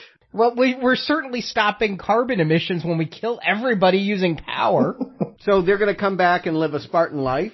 Or there's just so few to matter? Listen, if we had only 4,000 people left, then that's really cutting your carbon. I mean, if you go to those calculators, it says you're using the carbon emissions of X people. Guess what? If we killed billions, we could use the hell out of all the power we wanted. We could start burning flaming tanks of gas for fun. Yeah, it still feels like you're just extending the dead man's party. I don't see a way of repopulating, and then eventually you get back to the same problems you had at the start. Yeah, but that's generations down the line. I mean, but Stuart, what I'm concerned with at this point is, doesn't this give us something that we've been asking for movies, which is, why the fuck is Umbrella still around? It gives us something here that has been not present whatsoever through this entire series. I agree with that. It does at least explain why they are trying to do these plots in the face of apocalypse. They created it, which opens up a whole nest of other problems and continuity issues, namely, then why gas a secret lab? Why not just go into a county fair and open up a bottle? I'm not trying to retcon to the other movies, but I'm just thinking what Spence did triggered automatic things, and then Umbrella did something else. Because remember, there was that kid in the gondola long before Spence. I was like, I thought the first breakout was in the Hive. Yeah, I don't even know what was going on in the cable car, but, you know, that was kind of a cool suspense moment. I'll give them that. The idea that the kid falls over, bites his dad, and by the time he gets up, the operator finds a whole crowded cable car, like, lying on the ground. That was a cool image. I think that's all that it is. I wish we had someone writing this that thought in terms of story and not what would look cool. Think of how much better, think about how much more strongly you can endorse this whole project if that were the case. Well, once it comes out what Umbrella was doing and what their motivation is for all of this, and that the Isaac's rolling around preaching the word of the Lord is a clone, and here's the real Isaac, and he's not T-Cell. Is he the Terminator? He's got like this vision where he can programmatically determine that they've captured Alice, and Alice has absolutely no path to success. He can stop everything she tries to do. I'm into this movie's plot even. I'm like, okay, end of the world type stuff. We're down to like an hour to stop the last 4,000 people from dying. I am wondering, are there more Umbrella employees than there are people out there? Because from the sheer perspective of survival of the species, do those people really deserve to die? Couldn't we use a few thousand more people to repopulate? But I guess maybe they'll turn into slave owners or something because they have money. I don't know what good money does you in a post-apocalyptic society anyway. Then we get to some fights here at the end that are fun. And I'm surprised how much of a beating Alice takes fight after fight. Claire does get to do one thing. She kills Doc, and then we don't see her again until after, like, the whole thing's over. And Wesker, they have the RoboCop moment. Remember, Red Queen, like RoboCop, can't harm employees of the Umbrella Corporation. So when Alicia, the 90-year-old woman... She's a 9-year-old child that looks like a 90-year-old woman. Well, some time has passed. She's got to be at least 12. Okay. But she's been frozen, so I don't think her body... Well, true. Yeah, but they have been frozen for, I guess they say it's been 10 years. So when we're trying to figure out all the dates of stuff, you can take 10 years for all of it. Which is confusing because it's been 15 years since the first Resident Evil movie. Are they just trying to, like, are they embarrassed to be that old now? Are they now trying to say Mia's not, had 15 years added to her? No, they're just trying to say that this story follows directly after the last movie, which was 5 years ago in our time, 2012. Okay. Oh, good catch, Justin. I just thought some of these movies took place sometime in the future, and that's why I was going with 10. But she does the same thing the old man does in RoboCop, Wesker, you're fired, which immediately allows the Red Queen to, slam a door on him and let him slowly bleed to death or something? You tell me. I thought that, first of all, I thought that Red Queen had promised Alice this was her kill. This was a reason to go and do this whole mission would be to get revenge on Wesker. I don't know how he dies. I can't even see him. He's lying on the ground bleeding. That's all I can tell you. Something comes down. I thought it was a door, but... Yeah, it's the door comes down on him and just traps him, and he's just stuck there for a while, because later on, even Alicia says, oh, just get busy dying already. Is he holding a bomb? Like, what? He lets go of something and it'll blow up? Claire has planted explosives all around the hive with the Umbrella people. And it's got one of those remote detonators. And we saw this in Terminator 2. It's like one of those, you hold it for as long as you can, but when you release the trigger, the bombs are going to blow up the entire hive. And so she puts it in Wesker's hand. So when Wesker lets go, he's guaranteed his own death as well as the death of everyone in the hive. And Alicia... So why didn't he just blow them all up when they were given the bomb? And make sure that Alice doesn't... Because he'd be blowing himself up too. Well, he was going to blow up anyway. He was clinging to life. He was asking for medical help. Oh, okay. But Alicia, did she go along with this whole plot? Was she like, yeah, let's just kill everybody? And because she's in cryogenic storage, she seems really pissed that they did it.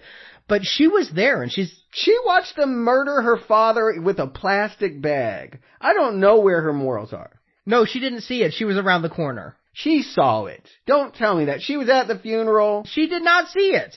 She didn't see it happen, but she knows what happened. She came down and they said, oh, we're just having a nice chat. And the next day she goes to her father's funeral. She doesn't figure that out? Come on. Was she down with this whole plague thing? I don't know. Obviously, she's okay with incredibly immoral behavior. She thinks that she's trash. That's why she's put all her hopes on a clone of herself to do the right thing. That's why she keeps saying, no, Prime Alice, you're the one to do the good. And were you guys at all surprised that Alice was a clone of the little girl? No, not once they introduced the character of Alicia. Yeah, they told us that. Well, they didn't tell us Alice was a clone until that moment, so... Well, what I'm saying is, when I knew that Jovovich was sitting in a wheelchair with a gray wig on going, I'm like, okay.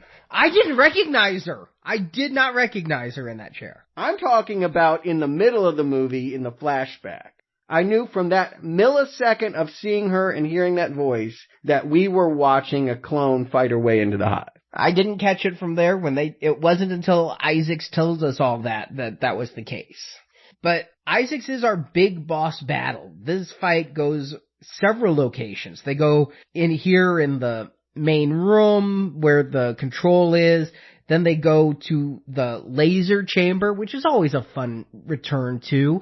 And Alice has to dodge some of them, and she can dodge a lot. I wondered why he never sent the mincemeat one, though. The one that killed all those people, where it was just the completely inescapable laser grid. I don't know why he didn't choose that pattern. That should always be the first one if you're trying to kill somebody, right? Yeah. Yeah. And I just want to say, I don't think she gets more than a 4 on any of these flips. That just not impressive. I like, though, that he, holds her hand there, cuts off her fingers. Ah, fuck. And she allows it to happen because she was using that as a distraction so she could pull a pin out of, was that a grenade that he had on his side there? Is that grenade in your pocket, or are you just happy to see her? Yeah, exactly. I mean, this is their idea of sacrifice. They keep hedging it. They're like, oh, she's going to give her life to stop the virus. No, she's going to lose a couple fingertips. Yeah, they say she's going to die with the T virus. We talked about that a little bit in the plot summary. I don't know why they had to make her think she was going to die and not. Was this like a last-minute rewrite? Like, it really was going to end with the death of Alice, and then Anderson's like, no, killing my wife at the end is just too depressing, so let's completely write that out and have the Red Queen show up and be like, we just needed to know you were willing to die for everyone. Well, if she wasn't, you're going to have humanity extinct. If your clone is just not good enough, everybody dies. And Isaacs gets the grenade blowing up in his side. It must have been very low powered, but I think that's an effective death. He's there. He's not dead instantly. They get to have a few final words. I'm like, okay, that is a good death for this enemy, except he's not dead. I've sensed it the whole movie, so it doesn't feel like they changed an ending. But I sense a lack of commitment and a waffling on what is and isn't true really happening here at the end. That they really would like this to not be the final chapter, is what I believe. That they don't want to kill Alice. They want to give her a happy ending, and they don't necessarily want this to stop. So we have this villain that's sort of dead, but comes back to be killed by his clone, who's then conveniently killed by all of the zombies, and that frees Alice from having to kill any person, and directly anyway. I mean, again, I think the only person that she directly killed were the people that were wearing helmets that strung her up on the highway. Other than that, she was always shot, maiming shots. She has never delivered kill shots. And even here, she drops the vial, and we're told, we see a whole wall of bodies fall. She falls too. That is gorgeous. I just love the wave. At first, I looked like they were all falling to their knees. Like they were all falling in prayer, but then they all fall on their sides and things. I have loved every shot of the zombie armies here, and that is just, amazing. I'll be kind enough to say, yeah, that's a cool moment. But they waffle on it. And then she wakes up and, oh no, it didn't kill you, it just cured the T virus in you. So now you're perfectly fine. And by the way, it did not get to Europe and China and all those places that had minutes or milliseconds to go before it hit 0. That has not spread there yet. So the Queen says something about going online and doing something to save them. To which I say, why did they do this at all if she could do that? Where is the Red Queen living now? Isn't the hive destroyed? Yeah, they shut her down, but somehow, again, nothing that we actually do sticks. He turned off the computer, but she decided she didn't want to be turned off. You're all going to die young. Well, I guess if that is the case, maybe it's because High Command is dead now. Yeah, I'm sure that's what they said. She was able to do something she couldn't do before because Command is dead. Right. She says, when Isaacs died, I could bring myself back online and stop the attacks against the remaining human settlements. So it was attacks that were coming. So all she had to do was kill Isaac. She didn't need to spread this antivirus. Correct. The Queen did everything. Correct. I was livid. I saw red at that moment. I was so mad. Were they zombie attacks or were they umbrella attacks? It doesn't even matter, because at this point, we've all been had by Paul W.S. Anderson. W.F.U. Anderson. Yes. WTF or W or FU, I don't know, but this is, how can you defend us? The whole ending is very infuriating then. Alice does nothing except a very pretty zombie fall. Alice herself doesn't die. She's now implanted with Alicia's childhood memories, because I guess the novelizations lied to us, because in the novelizations it said Alice remembered her entire life, and then here we find out she couldn't remember anything before her waking up in that mansion. So when she said, I remember everything, she remembered like the past couple days. And yeah, it's all the same thing, really. I remember everything, like what I had for breakfast this morning and going to sleep last night. Everything. Yeah, and keep in mind, alright, so we're told that, the T-virus spread so fast because the umbrella was working to do that. They had planes, and they went and gassed areas, and they were trying to do that. But it's going to take a while for the antivirus to do the same thing. Wouldn't you stay put? Wouldn't that mean, like, okay, well then I'm just going to stay in this area where I released it and wait to be sure? No, she's going to get on a bike and go hunting for trouble. She may be fast, but she's not too bright. That is something I'm like, does she just want to go hunting now? Did she outrun the pace of the antivirus so she could go find dragons to fight? If she got all of her childhood memories, couldn't that bring with it humanity and desire for rebuilding society? She's not setting put and making the first new human settlement with her and Claire and whoever else they can find out. The Trinity of bitches. Well, one of them's dead. Alicia. Oh, that's right, yeah. Yeah, they were all Alicia in the Trinity. Claire's a hanger-on. But they're not trying to rebuild humanity. She's out riding her bike. Admittedly, alright, look at it from a different perspective. This is the end of the saga.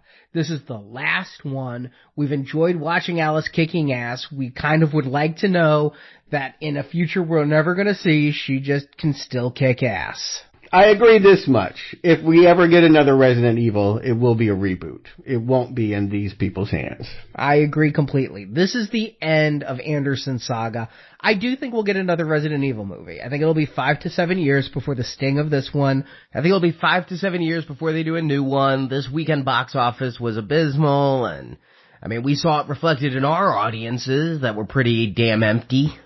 The video game franchise is more popular than ever. I think it'll come back. But how do you look back on the saga, and do you recommend the final chapter? Justin.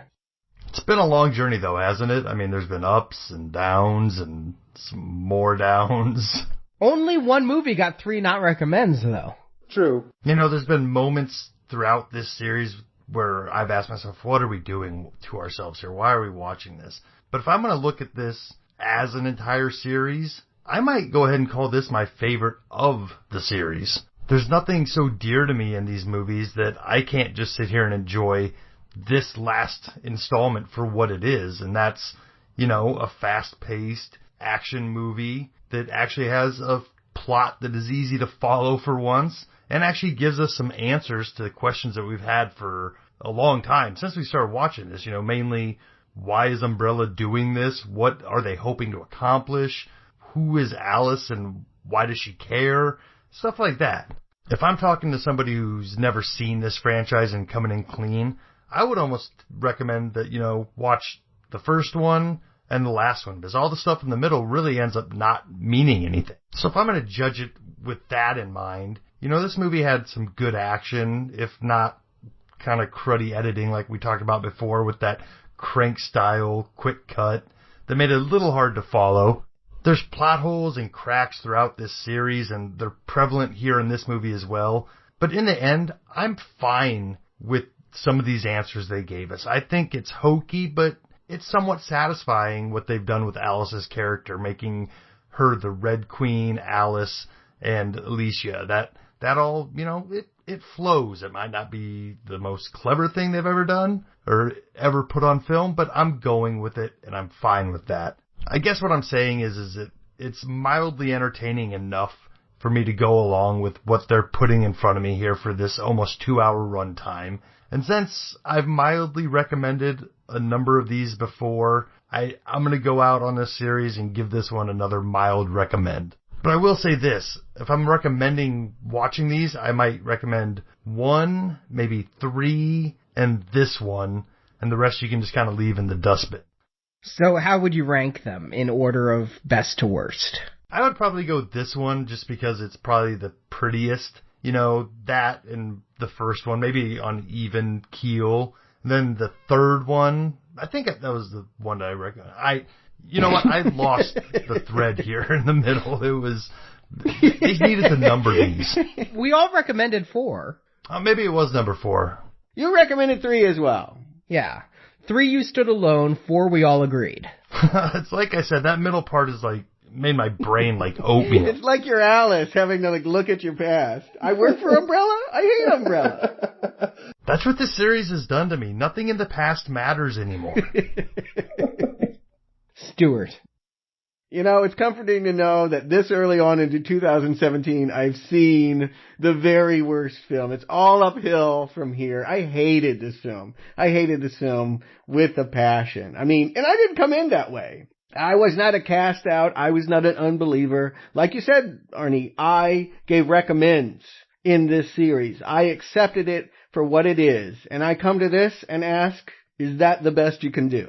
I mean, that is really the line. So you're going to have to kill them if it is. That's really the line that, Mia keeps saying here that I kept wondering myself. This really is how you want to go out. This really is the way that you wanted to wrap it all up. I think it beyond the continuity problems, the enormous continuity problems that they open up here, I don't even think that I can enjoy what should be the best looking movie in the series. It does have gorgeous imagery that you cannot see, that is abstracted by absolutely amateurish editing. There's just nothing here to like. This is my least favorite in this series. If I'm going to rank them, I would say the only ones you really need to mess with. If you think you don't want to see the series, you're probably right. But if you're in the mood for silly fun, 1 and 4 are the way to go. Those are the 2 that I would say, you'll enjoy them for what they are. Beyond that, don't touch this series. But if I'm ranking 1, 4, huge chasm, and then 5,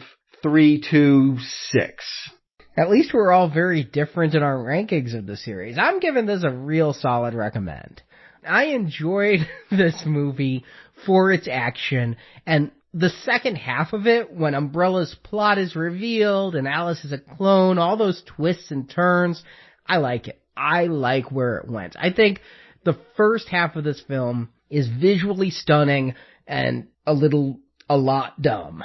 But once we get past that tower and they're entering the hive, this movie takes off. It's my second favorite of the series.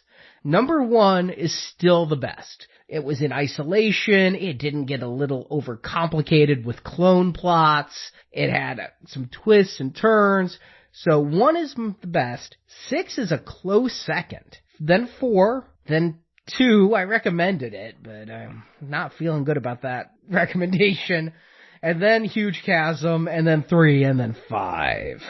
I'm on the other side of that chasm, apparently, with my recommendation of 3. I'm going to have to go back and listen to myself and figure out what the hell was going on that week. I'll say this much about it. I thought it wasn't going to be as horrible as it ended up being. It started off being a pretty good Mad Max ripoff, but by the end of it, I was really, really hating it. Are you talking about 3 or 6? Because both of them do that. 3. Yeah, no. 6 I never got on board with. And honestly, Arnie, hearing you say these things, I don't want to hear a word when we get back to Transformers about rolling out.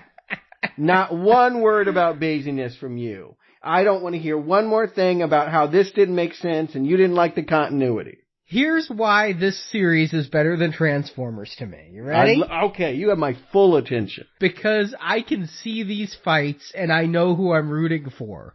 Every time 2 robots that I can't tell apart start pummeling each other in Transformers, I'm checked out. I have nothing to hold on to Transformers except the plots.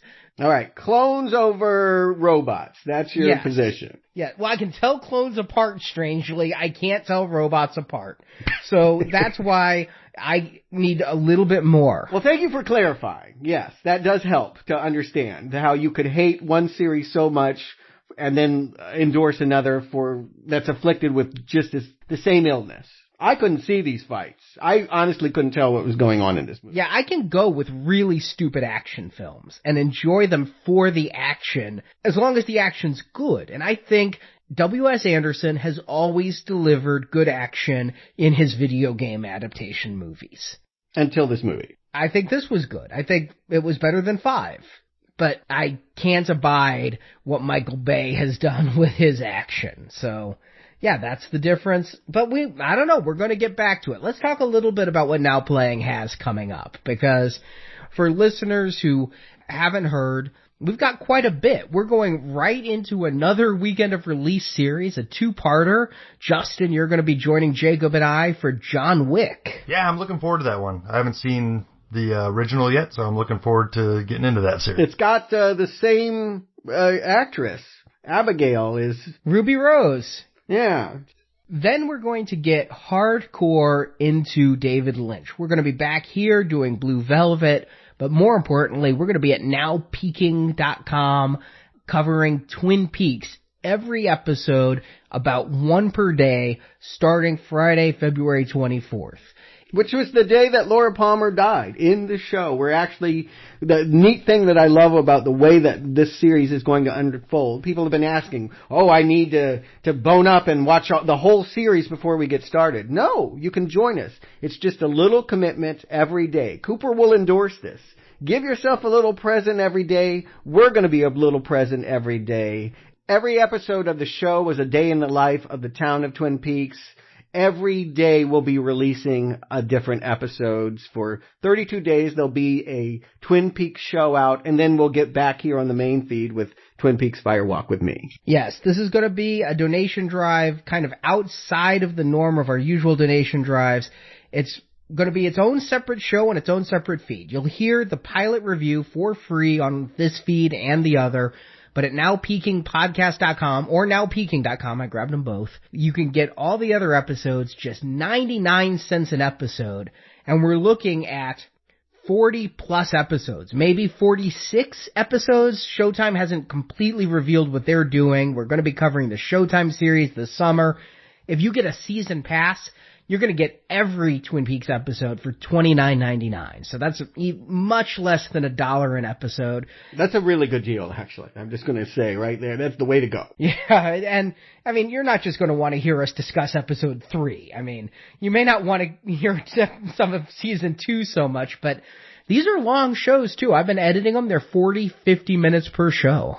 Yeah, we're trying to keep them succinct. I mean, that is the goal, and we may actually have much shorter shows after they solve Who Killed Laura Palmer. I know the interest in that show, for everyone, including myself, did wane, but I never gave up. I was always a fan, and I'm excited to go through all of the episodes. We're doing all of that at Now Peaking, and in the meantime, over here, we will be doing other things like Logan, and we'll get back to Stephen King with Silver Bullet, and do some more Lynch with Wild at Heart, and its sequel.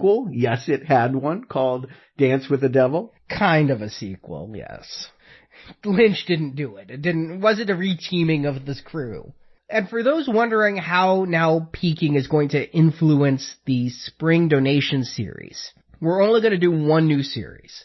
We know that by opening up the vaults, you guys have gone in there and gotten a lot of shows that you missed before. There's Now Peaking, which is going to be a new release. We don't want to overtax you. We're just going to do a silver $10 donation series, Pirates of the Caribbean. Justin, you're back with us for that too. Yo ho ho. Or are you with us for Pirates of the Caribbean? Yeah, we're going to have to figure that one out. That's going to be our new Milla conundrum. Yeah, I need to know right up front. What is the word?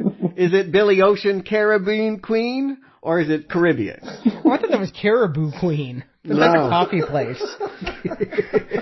You know me, sex, toys, swigger, hotels, and coffee. After you finish your Caribou coffee, it's off to Sybaris. But we will have, for people who wanted to catch up and maybe maybe save a little. And for anyone who's donated before, we will do a gold level re-release of Alien. And then a platinum level re-release of Planet of the Apes, because we got a new Alien movie we're going to be doing, a new Planet of the Apes movie we're going to be doing. You'll be able to get those episodes individually on Podbean, but we've heard you guys. We're listening to the listeners a lot right now with the opening of the vaults. What do you like? What do you not like? Keep that feedback coming. We're doing everything we can, but I've heard from a lot of people either they can't do the credit card processing of Podbean or something. They want to get the donation drive as it was before. So there's going to be two methods. You can get all these episodes from Podbean per episode and pick which ones you want. You only want to hear us talk about Pirates of the Caribbean on Stranger Tide?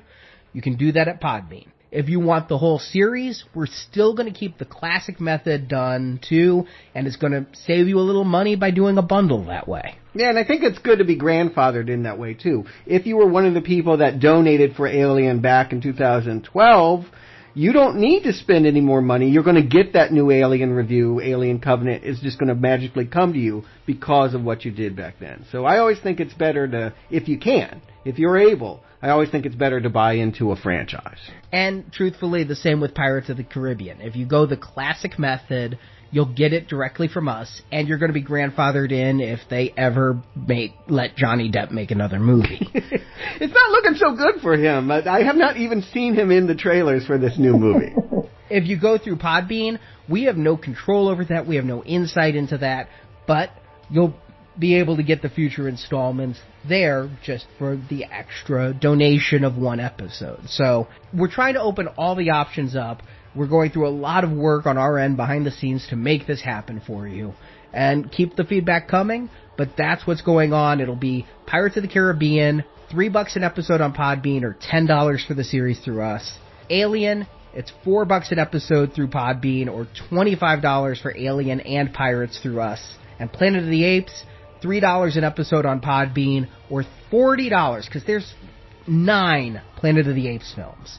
So for $40, you get all 9 Planet of the Apes films, all 6 Alien films, and all 5 Pirates films. A lot of options, a lot of podcasts, a lot of shows I'm glad people are finally going to have the opportunity to hear. Because I must admit, there are some that are in there that are some of my favorite, and when the vault sealed and people couldn't get them, it did make me a little sad. I'm glad that we've decided to do this, and I'm glad people are responding and joining us. It should be a very exciting summer. Even if you can't make any donation, we still love you. We're going to have shows all summer long, lots of new releases. We got Wonder Woman, we got Transformers, Spider-Man, Dunkirk, Dark Tower, Annabelle. Yep, lots of things coming for you, and I'm excited. And all these details, there's an article at the Venganza Media Gazette about the spring donation drive, and for Now Peaking, we'll talk about it on this show, but go ahead. You can follow us on Twitter as Now Peaking. We've got a Facebook page set up that we're sharing to the Now Playing page, and you can go to the Podbean page, go to nowpeakingpodcast.com. You can follow us there, and these episodes are going to start pretty soon. So Justin, Stuart, thank you for joining me. Listeners, thank you for playing 6 levels with us of the Resident Evil. And now, it's finally game over.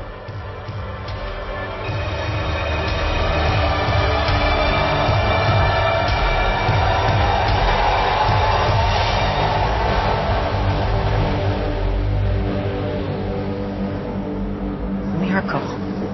I never dreamed there would be this many of us left alive.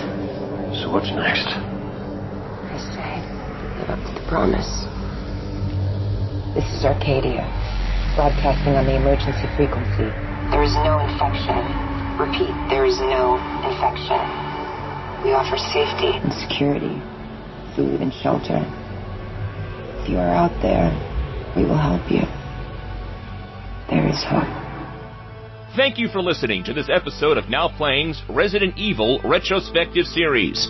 When I get out of here, I think I'm gonna get laid. Yeah, might want to clean up a little bit first. We hope that you've enjoyed the show. I'm missing you already. Would you like to continue? Come back to NowPlayingPodcast.com next week to hear another Resident Evil movie review. One way or another, our world is coming to an end. The question is, will we end with it? And visit the NowPlayingPodcast.com archives for reviews of other films including Blade, Hellboy, The Shining, A Nightmare on Elm Street, and more. I've been a bad, bad girl. Find hundreds of movie review podcasts at NowPlayingPodcast.com and come back each week for another new movie review. For so long, I thought you were the future. I was wrong. I am the future. Also at NowPlayingPodcast.com/book, you can order Now Playing's film review collection, Underrated Movies We Recommend. This book has 125 reviews about films you probably haven't seen, but you should. Good thing we like a challenge. Want to take part in the discussion? Join the Now Playing hosts at our forums, where you and the other listeners can give your thoughts on this movie review. The links to our forums is at NowPlayingPodcast.com. I told you I'd be bringing a few friends. You should have brought more. You can also follow Now Playing on Facebook and Twitter, where the hosts post new episode announcements and written movie reviews. The links to our social media pages can be found at NowPlayingPodcast.com. I always knew you'd be drawn to your friends. Insert coins to keep playing. Support from listeners like you help keep Now Playing operating. I didn't think any of you would make it this far. Not without infection. You can find a link to donate using PayPal at the bottom of our website, NowPlayingPodcast.com. Everyone's grateful for you helping us out. We really are grateful. You can also support our show and get dozens of bonus movie reviews. But I can offer you something you want very much. What is that? For Now Playing's 10th anniversary, we have opened the vaults. And at our Podbean page, you can donate and get archived movie reviews including the Night of the Living Dead series, Alien, Return of the Living Dead, Jaws, The Exorcist, Jurassic Park, and more. We're reopening the Hive. Links to all these reviews can be found in the NowPlayingPodcast.com archives section. Humanity will cease to exist unless you return to the Hive. You can also join our Podbean crowdfunding campaign to help our show grow. Backers of $10 or more will receive exclusive bonus podcast reviews. We're gonna need more ammo. You can also help out Now Playing by leaving us a 5-star review on iTunes. A link to Now Playing's iTunes listing can be found at NowPlayingPodcast.com. I'm gonna kill you. Perhaps. But first you have work to do. Now Playing is produced by Arnie Carvalho. I can't remember much before all this started. Sometimes I feel like this has been my whole life. Now Playing's Resident Evil series is edited by David, Heath, and Arnie. I don't want to be one of those things walking around without a soul. Now Playing credit narration by Brock. This is what I do. The Resident Evil films and all movie audio and music are the property of its respective copyright holders, and no infringement is intended. Hey boys, bad idea. The opinions expressed at Now Playing are those of the individual hosts and may not reflect the opinion of Venganza Media Incorporated. I have no reason to believe a word you say. Now Playing is a Venganza Media production, copyright 2017, all rights reserved, and no part of this show may be reproduced, repurposed, or redistributed without the written permission of Venganza Media Incorporated.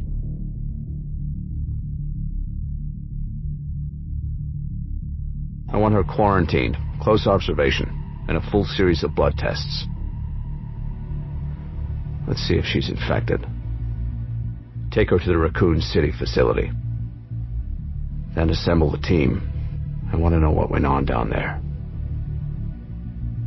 Just do it.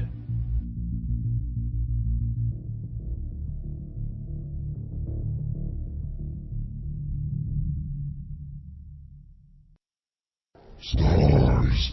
Strangely, I have like 18 pages of Twin Peaks notes up. Because I haven't used this computer since. Stars. Yeah, but I'm going to have to edit all that out if it continues, you know.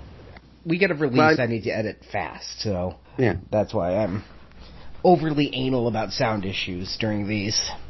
All right. I don't want to curse anything, but I actually, in my heart of hearts, believe this could be the shortest weekend of release recording ever. All right, I'm going to be muted a lot so we don't get all that background noise. Okay. Appreciate that. The only key is to remember to unmute when you laugh. At the end, I'll give you a couple Which means don't put the mute on. Don't put the mute on. No, seriously, I mute, and then when I'm about to laugh, I unmute, and then I mute again. Yeah, my point is, you're going to be laughing through this entire shambles. Oh, that is... Yeah, we'll go in. All right. Let's just not even go into it. This movie sucks a dog's dick. I'm recommending this fucker. Absolutely. You are not. I am. You are not going to do that. Yes, I like this movie. I like it. Oh my fucking God. All right, let's get into it. Stars. And Claire's boyfriend, Doc, played by Ian McKellen. Not Ian McKellen. Now that would have been interesting. You're right. She didn't have much pick. No, it's some guy on a doctor show. Of course, last time they're like, we need a prisoner. Let's get the guy from Prison Break. Now we have the guy from the night shift hospital show. I don't care what his name is. I think they call him Doc. Yeah, he is. He's Doc. Ian Mackin. Oh, God. Doc. Is it Ian Mackin? Thank you. Stars. And in his original script for part 2, that Anderson used his daughter's likeness to create the Red Queen. It was supposed to be the Red Queen incarnate. Ashford. What was it? Ashford. Isn't that what I said? Anderson. All right. Anderson did use his daughter, but that's in casting. The character Ashford, we're told this Red Queen... Stars. Wait. There's swingers hotels called Sybaris? Is that what you're saying? Sybaris. That's way too close to syphilis. Like... It is, in every way. Stars. Hey, it's closing time. You don't have to go home, but you can't stay here. Stars.